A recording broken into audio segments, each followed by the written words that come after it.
Good afternoon, everybody. We will get the meeting called to order.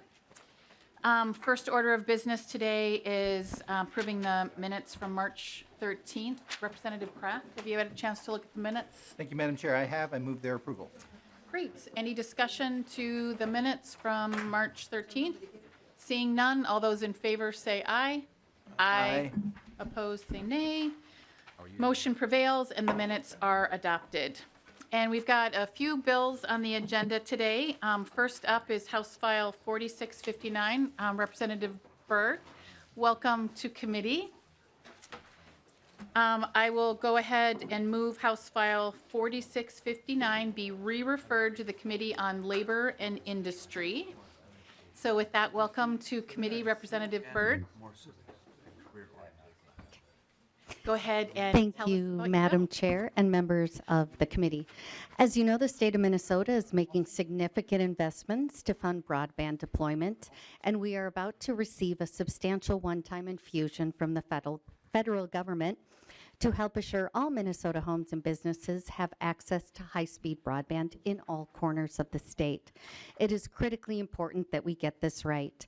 We need to ensure that not only are we investing in high-quality, reliable broadband infrastructure, but that the work is done safely and in a manner that develops the skilled workforce that will continue building, maintaining, upgrading, and replacing broadband infrastructure for decades to come. House File 4659 establishes guardrails to ensure that broadband is not being deployed at the expense of worker safety, public safety, or in ways that compromise critical electric, gas, water, and telecommunications infrastructure. This bill raises quality and safety standards, enhances training, reduces workforce turnover, and ensures that our investments in broadband deliver middle-class jobs. Madam Chair, there are two provisions of House File 4659 most relevant to Climate and Energy Committee that brings us before you today. First, Section 3 establishes a basic safety training standard for the installation of broadband similar to what exists today for pipe laying in Minnesota. And Section 4 would hold bad actors accountable for damage to critical underground utility infrastructure when broadband is installed. And Madam Chair, I have two testifiers who will speak further to the bill. Great. First up, we have Kevin Pranis, who marketing manager for LIUNA. Welcome to committee, Mr. Pranis. Please state your name for the record and proceed. Thank you, Chair Acom and committee members. Keep this short. Kevin Pranis on behalf of LIUNA, Minnesota, North Dakota. We represent 14,000 skilled construction laborers across the two states, building a wide variety of infrastructure. The bill that Representative Berg has brought today is a critical priority for us. Just to give a brief background for the committee, our organization, partly in response to the historic levels of broadband investment that we worked very hard to secure as part of the federal infrastructure bill. We wanted to look at the conditions in the broadband industry and make sure that that money could be spent well, and that we were that it was creating high-quality jobs, but also that it was operating safely. And so we spent about a year investigating. We interviewed dozens of workers, talked to contractors, we talked to utilities, we observed construction on job sites, and what we found is hard workers committed to doing a good job, taking pride in their work. We also found contractors that were responsible and, again, trying to safely and effectively build this infrastructure. But we also discovered that there were some real gaps. And in many cases, what we thought was an unsafe rush and undue pressure. We saw incredibly low levels of, or high levels of turnover within the industry. And in fact, of all the different parts of the construction industry where we deal with workers, which are extensive, we've never run across such high turnover rates. The typical worker that we interviewed was less than 2 years on the job, many of them less than a year on the job, some of them in supervisory positions, and some of them operating equipment, running directional drills that are threading through existing underground utilities, gas, electric, water, and data utilities. And so that was concerning to us. And just to give an example, we had our staff found a crew in Minneapolis that had been instructed to begin drilling right in the heart of the city through the street where there was a gas line marked. And the workers were basically refusing their orders to begin drilling because they didn't know where the gas line was. It hadn't actually been located, been daylighted, or visualized as required by law. And so they had said, look, you're going to need to send the foreman down here because we just don't feel safe going ahead and doing this. And unfortunately, that wasn't really the exception. We heard those stories persistently from many workers, not all the companies, right? And I think even from but this was from a pretty well-known and reputable company involved in both publicly funded and private sector work, right? Not a company that we think is a particularly irresponsible actor, but I think it's just a measure of the challenge in the industry. And so the provision of the bill, there's three parts. There's a training component. There is a component that has to do with broadband funding. But what we're here for today is that the Public Utilities Commission, and it's a very simple provision that would give the Public Utilities Commission the authority to investigate unreasonable interference with regulated utility operations by a telecommunications company, right, if that occurs. Now, that's a pretty high standard. And it's a provision that we think would be used quite rarely and maybe not at all, because just its existence would help telecommunications companies really focus on making sure that their conduct was appropriate. It's needed because there is no provision in current law that allows the Office of Pipeline Safety or any other state agency or local agency to hold the owner of the project, the telecommunications project, accountable for the work. And because we're having line strikes that occur from telecommunications contractors on a roughly daily basis in Minnesota, it is important that there be some provision to hold those actors accountable for their contracting practices. That's it, and happy to answer questions. Thank you for your testimony, Mr. Pranis. Next on our list, we have Tom Dicklich, Executive Director for Minnesota Building and Construction Trades. Welcome to committee. Please state your name for the record and proceed. Thank you, Madam Chair and committee members. My name is Tom Dicklich, and I'm the Executive Director of the Minnesota State Building and Construction Trades Council. The Minnesota Building Trades and our affiliated unions represent more than 70,000 skilled construction workers who build our state's transportation, water, and energy infrastructure across the state of Minnesota. I'm here today to support Representative Berg's House File 4659. Access to reliable, high-speed internet is a necessity for our members and their families and for all Minnesotans. Broadband is critical infrastructure, yet today, broadband installation is not held to the same high standards that we apply to every other infrastructure construction. Minnesota's public infrastructure is built and maintained with prevailing wage protections that prevent a race to the bottom and encourage contractors to invest in a skilled workforce. Meanwhile, our privately owned gas and electric infrastructure is built and maintained by equally skilled workers under the oversight of the Public Utilities Commission. Cable and broadband are the exception. Despite the fact that the industry receives hundreds of millions of dollars in public funding, workers lack prevailing wage protections, resulting in a race to the bottom. And despite the fact that telecommunications installers damage underground utilities on almost a daily basis, there are no minimum training requirements or oversight mechanisms to hold bad actors accountable. The North American Building Trades Unions were proud to support the historic investments in broadband infrastructure as part of the bipartisan infrastructure law.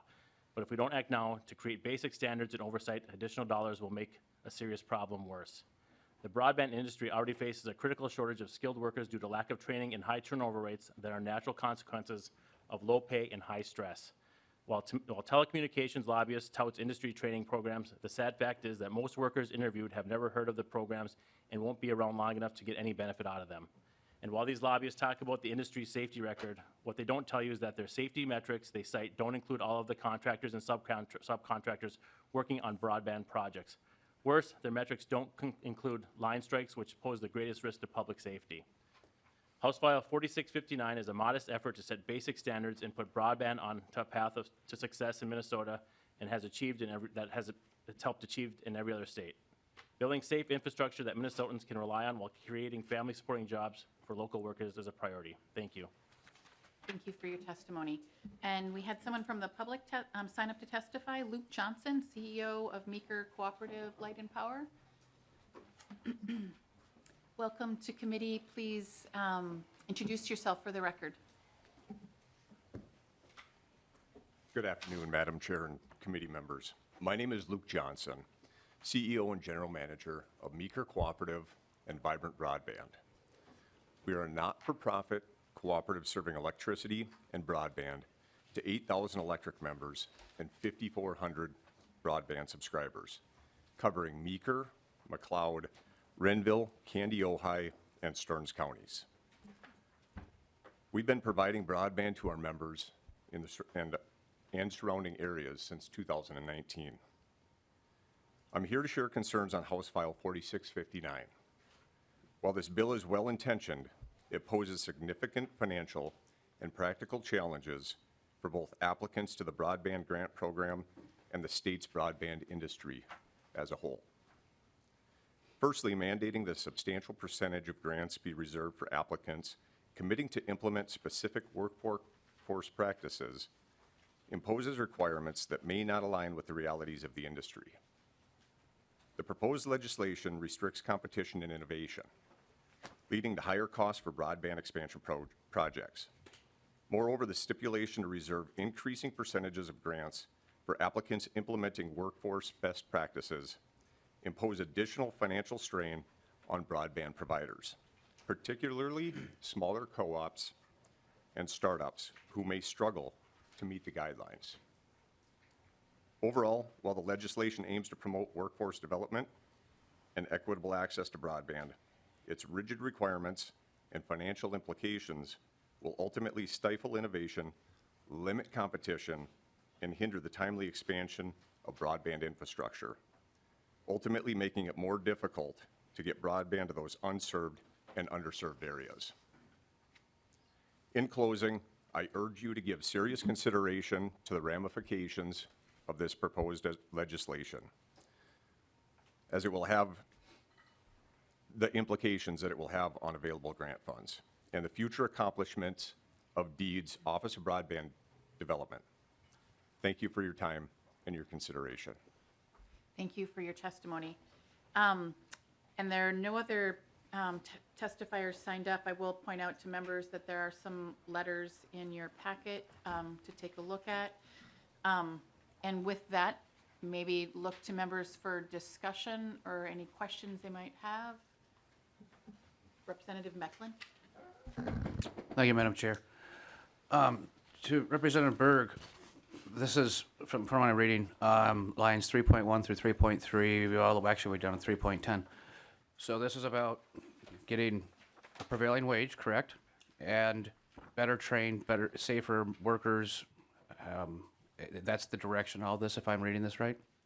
And Representative Meckland, I also just want to point out that we're trying, I want to let you to go ahead and have your question, but we want to try and stay focused as much as we can on the provisions that are within our jurisdiction, which is really only Section 4 on the end, but I want you to go ahead and feel free to ask your question if we can try to focus most on, Sure. on what's in, because this is going to go to labor and industry next. But anyway, Representative Berg.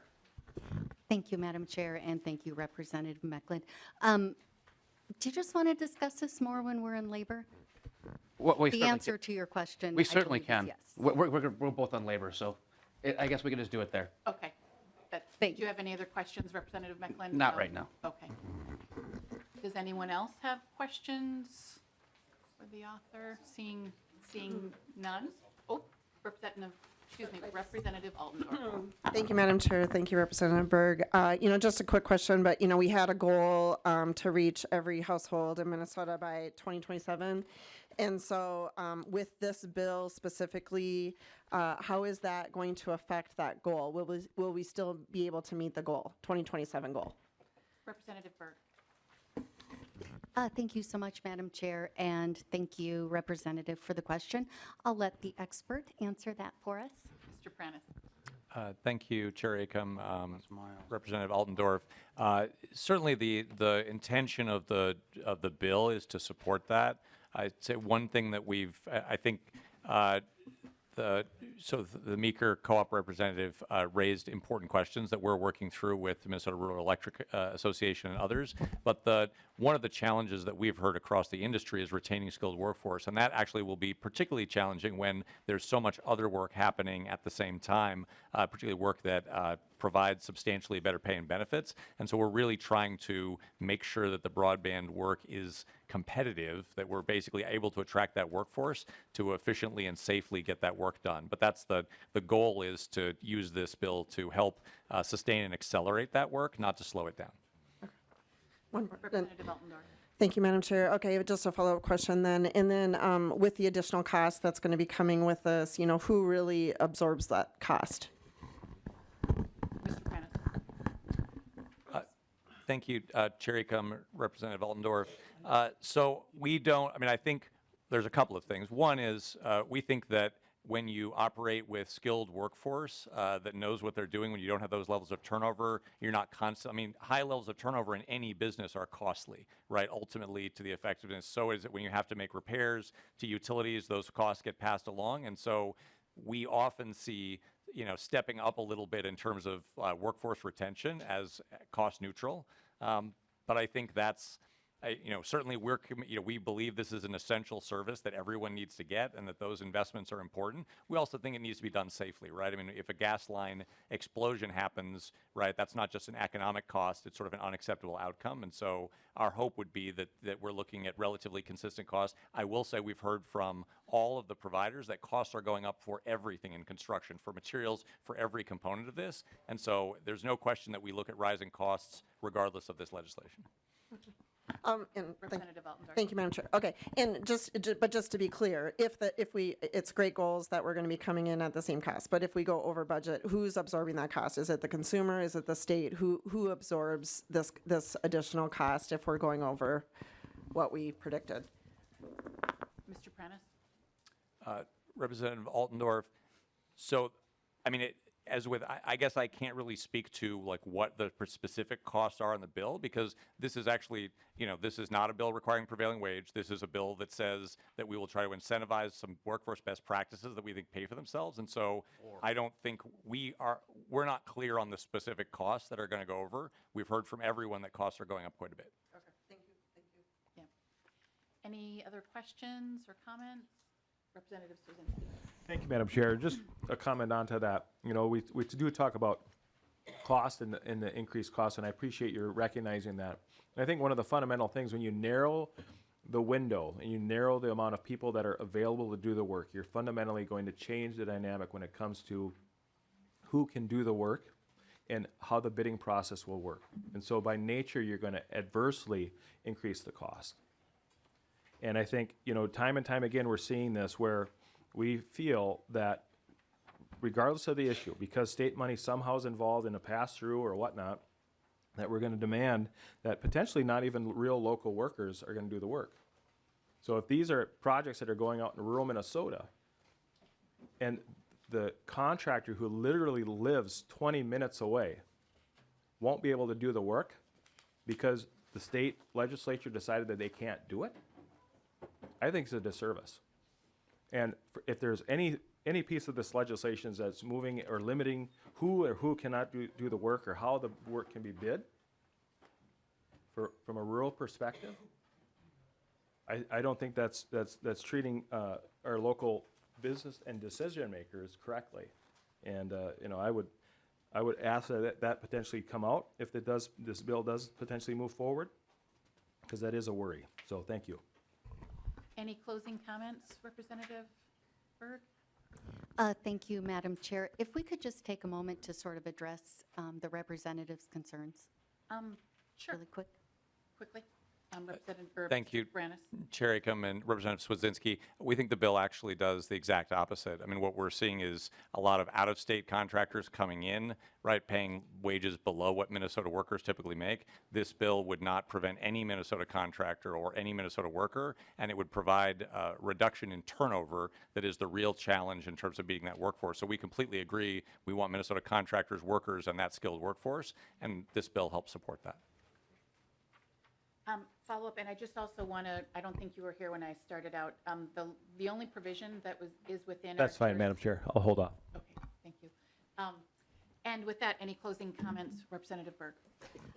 Thank you, Madam Chair. Just to reiterate that we have a real opportunity to make broadband accessible and equitable, especially with the federal funding that we are going to get, understanding it's not ongoing. And I think it's a really exciting opportunity. And just making certain with those highly skilled workers that we are not having the accidents that we see and hear all the time. Representative Ream shared it in ag, an experience she had, and I mean, I've just got plenty of pictures of accidents, and so I just really appreciate the time to present this and ask for your support. I renew my motion that House File 4659 be re-referred to the Committee on Labor and Industry. Any discussion? All those in favor say aye. Aye. Opposed, say nay. No. The motion prevails and the bill is re-referred. Thank you, Representative Berg. Next on the agenda, we have House File 4688. Representative Hemmingsen-Jaeger is going to work their way to the table. And while she does that, Representative Jaeger moves House File 4688 be laid over for possible inclusion. And I see that there's an amendment, the A3. So Representative Hemmingsen-Jaeger moves the A3 to get the bill in the shape she would like. Any discussion on the amendment? Seeing none, all those in favor say aye. Aye. Opposed, say nay. Motion prevails and the amendment is adopted. With all of that, Representative Hemmingsen-Jaeger, please tell us about your bill. Great, thank you. So this is the first of two bills related to geothermal technology. I've just started getting into it this year, which I find very exciting because it's another thing that we can add to our renewable energy portfolio as we move forward. This bill, 4688, would create a working group at the Public Utilities Commission to examine regulatory issues surrounding the deployment of thermal energy networks by regulated gas utilities. I find this one particularly interesting because it's groups coming together. It's labor, it's energy advocacy organizations, as well as the utilities coming together to figure out, as we embark on this next step in our journey, what is the best way to regulate this new type of energy. It is bipartisan, and I think with that, maybe I'll just leave it to the testifiers to kind of discuss more about it. I have one person that's signed up, Charles Sutton. Welcome to committee, Mr. Sutton. Please state your name for the record and go ahead. Chair Agam, members of the committee, my name is Charles Sutton. I'm here today on behalf of my client GeoExchange, a trade organization representing the geothermal heat pump industry. Geothermal heat pumps are an efficient, climate-friendly way to heat and cool homes and buildings. Because they use the constant temperature just under the ground as a heat source, they remain efficient even in some of the coldest temperatures. This benefits individual business owners, but also reduces, or individual homeowner or building owners, but also reduces strain on the grids and provides resiliency benefits. Geothermal heat pumps can be installed in residential and commercial-sized buildings, and around the country, we are seeing examples of connected district-scale systems being deployed to heat and cool entire neighborhoods. We'd like to thank Representative Hemmingsen-Jaeger for introducing both this bill, 4688 and 4689, which I know will be up next, which will help advance the deployment of geothermal systems in Minnesota. HF 4688 will create a working group at the Public Utilities Commission to examine how gas utilities can deploy network geothermal systems within the regulated context. You know, this mirrors some similar work that was done in Illinois over the past year, and essentially will help create a shared understanding of stakeholders, the Commission, and the legislature on ways that our natural gas utilities can deploy these in the public interest. I'll say this builds on some work that the legislature began 3 years ago with a bipartisan bill, the Natural Gas Innovation Act, which was authored by Representative Stevenson, that allowed our natural gas utilities to pilot some of these, pilot a bunch of innovation projects, including these network geothermal systems. And so this doesn't authorize any new ones. It simply says, once we learn from this pilot project, we're going to take away some lessons as the natural gas utilities deploy these within that pilot process. And in the meantime, we can start having some discussions about, how would these be deployed feasibly and in the public interest within that regulated context. Thank you. Thank you for your testimony, Mr. Sutton. There's nobody else who has signed up to testify. So with that, maybe we'll turn to members' questions or discussion. Representative Igo. Thank you, Madam Chair.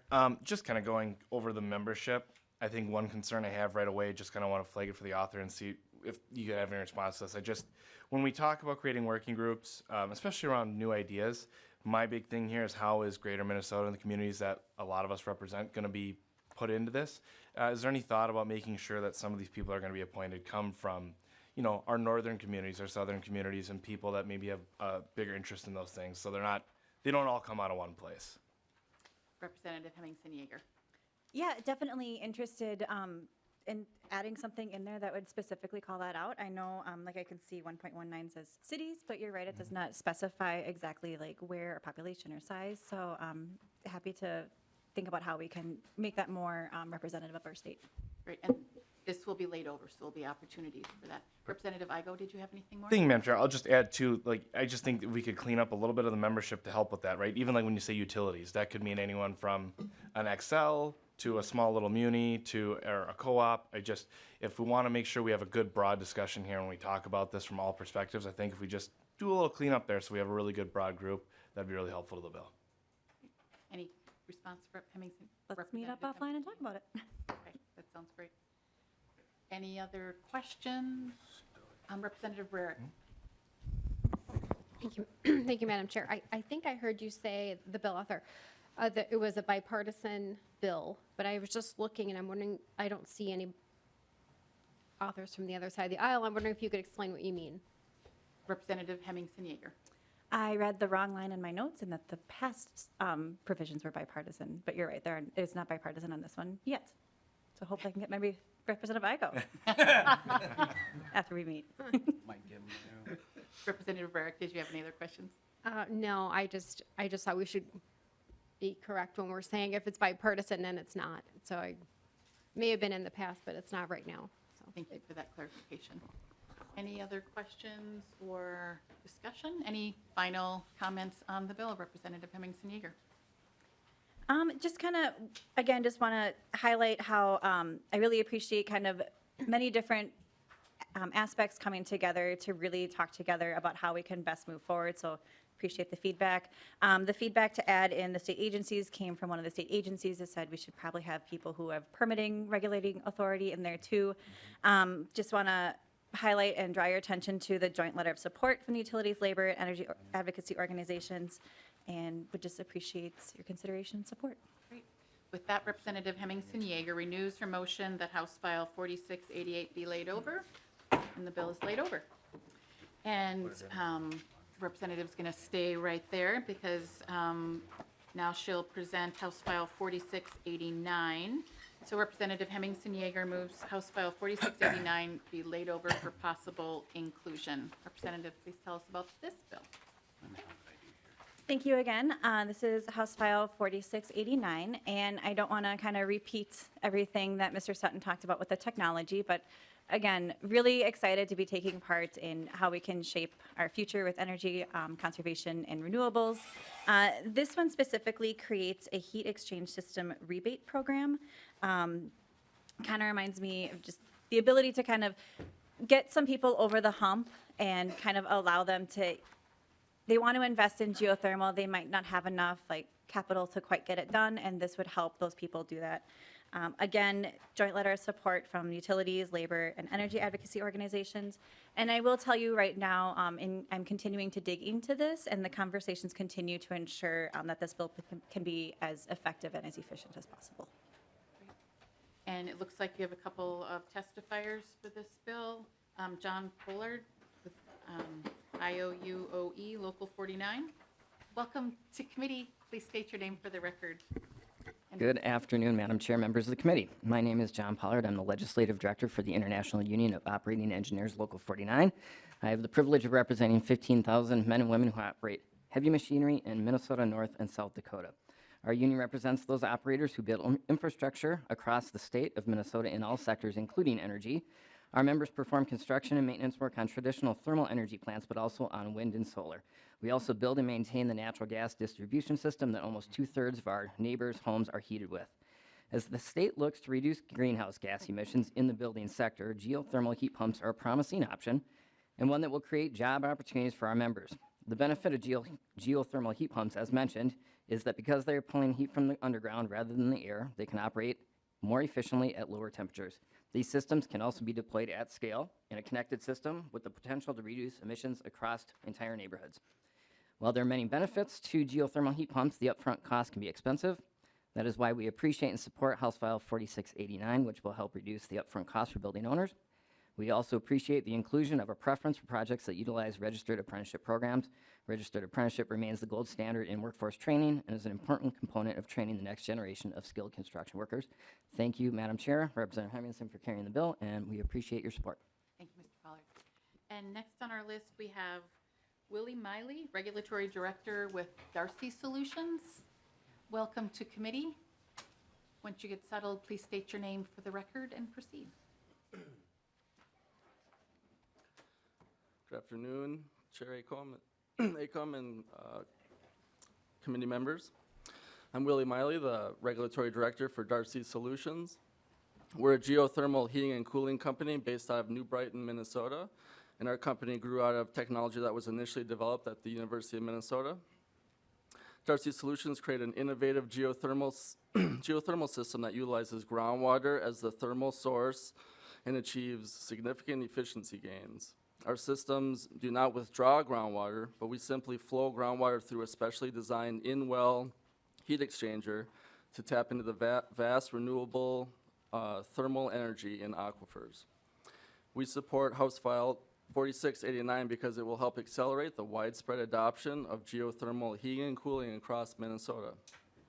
This geothermal heat exchange system rebate program will enable installation of more clean energy heating and cooling systems, which will help make progress on the Minnesota Climate Action Framework goals. We're now on an impressive path in Minnesota towards decarbonizing electric generation. But building HVAC systems are a large emission source, accounting for approximately 12% of total energy consumption across our economy. And building heating systems are particularly challenging to electrify. One significant challenge is that widespread use of primarily electric heating systems would put significant strain on the power grid during peak times. However, utilizing geothermal renewable energy for building heating and cooling addresses this problem with the most efficient thermal energy source that is available. Building HVAC needs are unique, and decisions on HVAC system modifications to increase efficiency and reduce carbon emissions need to be made by each individual building owner. A similar rebate program already exists in Minnesota for air source heat pumps. By also providing rebates for geothermal systems, Minnesota building owners will have more options to utilize renewable HVAC utilize the renewable HVAC system that makes the most sense for their particular building. So in closing, I urge you to please advance this bill, as this geothermal system incentive program will assist Minnesota building owners with another option for installing renewable HVAC at their property while also advancing Minnesota's overall clean energy goals. Thank you, Chair and committee members. Thank you, Mr. Miley, for your testimony. Any questions or Representative Rarick? Thank you, Madam Chair. So I don't think I heard testimony as to what does it typically cost to do geothermal in a single-family home. You've got a $6,000 rebate, and what does it typically cost to put a geothermal system in a single-family home? I'm going to defer to Mr. Sutton, if Hemmingsen-Jaeger. that's okay.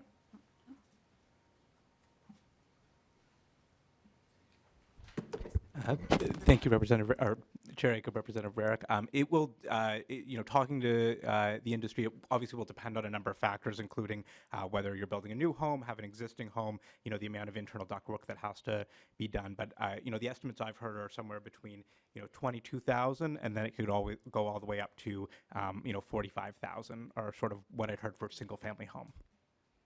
Wow, Madam Chair. Representative Rarick. So I just had my gas-powered furnace go out, and the A coil also went out. So I had to replace the entire air conditioning and heating system, the whole thing. So that was a little over $8,000. So you said $22,000 to $45,000.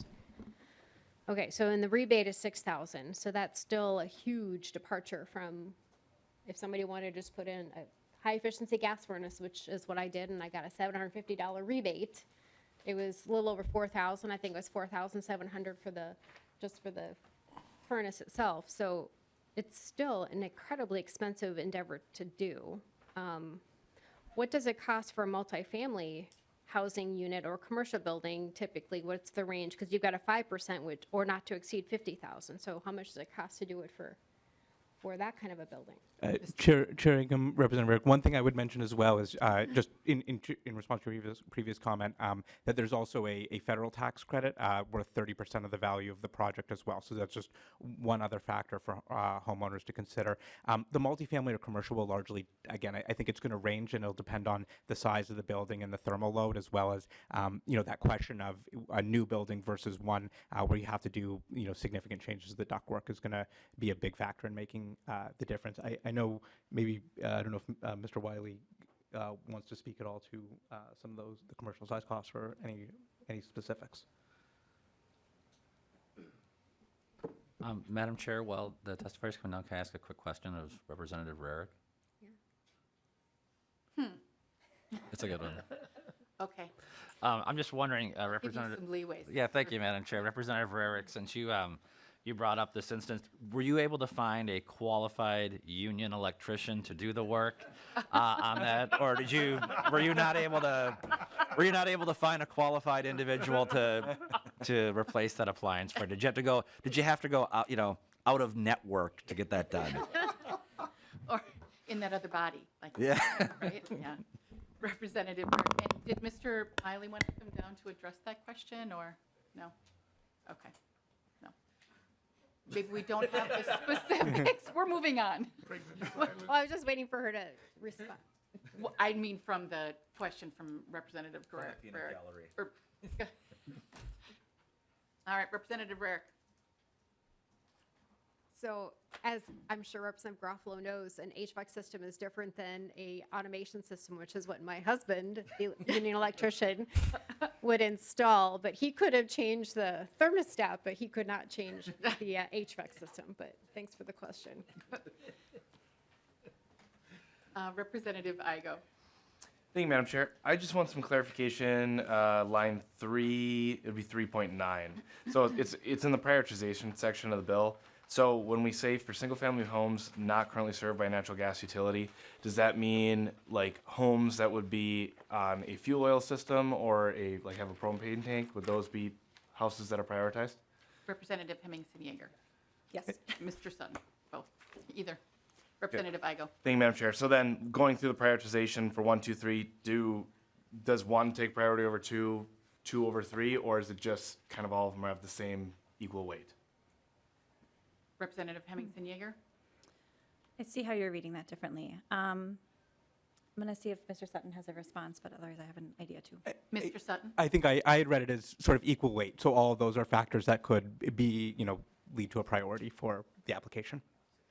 Representative Igo. Thank you, Madam Chair. So the reason I ask it is because when we talk about doing rebates for energy, and we already talked that the cost is a little higher, what I don't want to see, what I don't want to see happen is the people who have lots of money are going to be the ones that are going to take advantage of this system. If we're going to try and do energy efficiency and bring down energy price and rates for people by having them have more efficient systems, we need to find ways to get into those people that it would drastically affect.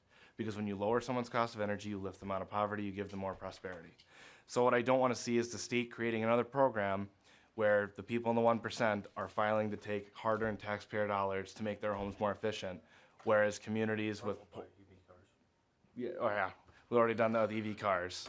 But I don't, I think you see the point I'm trying to make. I want to make sure that all Minnesotans will have the chance to go for this, and it doesn't just turn into the top 5% of our state getting a handout. And I think that Representative Hemmingsen-Jaeger, I'm going to let her respond. I think there was some talk about potentially making some modifications to the bill, which may address part of what you're referring to. Representative Hemmingsen-Jaeger. Yeah, so I agree. I want to make sure that we're lifting people up and that we're going in this together. I will say too, that's why we have the prioritization here. Part of the discussions I'm having is thinking about the multi-family housing and how we could probably be a little bit more effective and efficient if we think more on like a network geothermal scale. So that's just kind of, since you alluded to it, that's kind of where I'm thinking of going. And the bill will be laid over, so there will be continued efforts on it. So Representative Igo, anything else? I'm good. Thank you, Madam Chair. Any other questions or comments from members? Seeing Representative Berg? Just a closing, small little comment. Just, as Representative Igo just pointed out, To do this, it's literally 5 times to 10 times higher than just doing a natural gas furnace, high efficiency natural gas furnace. I mean, the $6,000 rebate is more than I spent on my gas furnace. I just replaced it in January. So it's just, you got to think about the costs, I think, too, at some point here. No. Any closing comments, Representative Hemmingsen-Jaeger? Sure. So you kind of reminded me, back at one of my kids' birthday parties, our air conditioning went out. And of course, since I have 2 summer babies, it was nice and 85 and humid, and my house is full of people. And so we had to replace our entire HVAC system too. And I think ours was like $7,500 or $8,000 for the whole thing. And shortly thereafter, we got solar panels, and we're like, oh, this will be great on our energy bill. And what we saw was our electricity costs went down, but we weren't noticing a huge change in our natural gas, and that's because the price of natural gas is constantly fluctuating and going up. So, so that's kind of when I think about like going to geothermal, I think of kind of like that down the road savings that you're going to be having. It is a lot of upfront cost now, which is where hopefully this rebate program will help get those people to be able to make that decision to change, knowing about the future cost savings. Thank you. Representative Hemmingsen-Jaeger renews her motion that House File 4689 be laid over, and the bill is laid over. And we have no other business. You guys were so efficient today that we are done early. I get to give you some time back, so enjoy. This meeting is adjourned. Thank you.